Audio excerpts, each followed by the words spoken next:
ఎత్తుకు పై ఎత్తు. ఒక అడవిలో ఒక మంచినీటి కొలను ఉంది.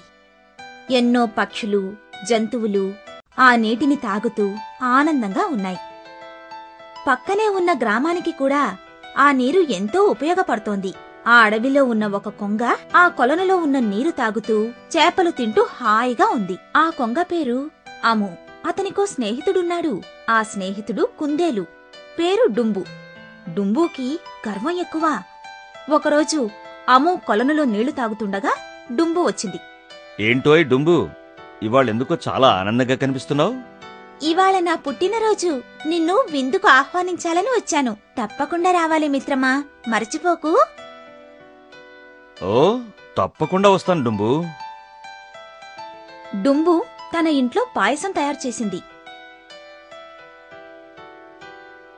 చాలా సంతోషం. నీకు హృదయపూర్వకంగా ఆహ్వానం పలుకుతున్నాను. రాము తను తయారు చేసిన పాయసాన్ని ఒక పళ్ళెంలో పోసి అందించింది డుంబు. ఇంకొక పళ్ళెంలో తను పోసుకుంది.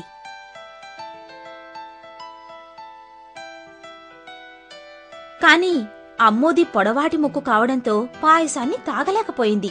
డుంబు మాత్రం చకచకా తాగేసింది. అరే, ఏమైంది నీకు? పాయసం తాగవే? ఇవాళ నాకు కొంచెం ఇబ్బందిగా ఉంది. ఇంకో రోజొచ్చి తాగుతానులే.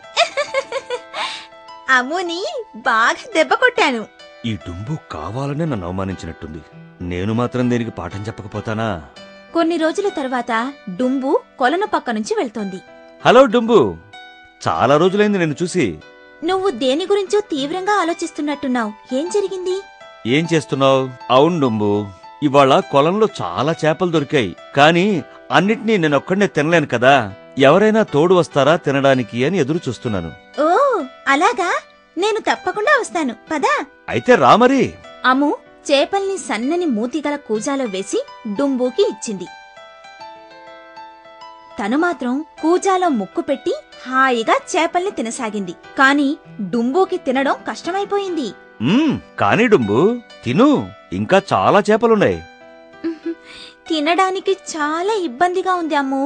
ఈ కూజా మూతి సన్నం, నా నోరు ఇందులో పట్టడం లేదు. అందుకని.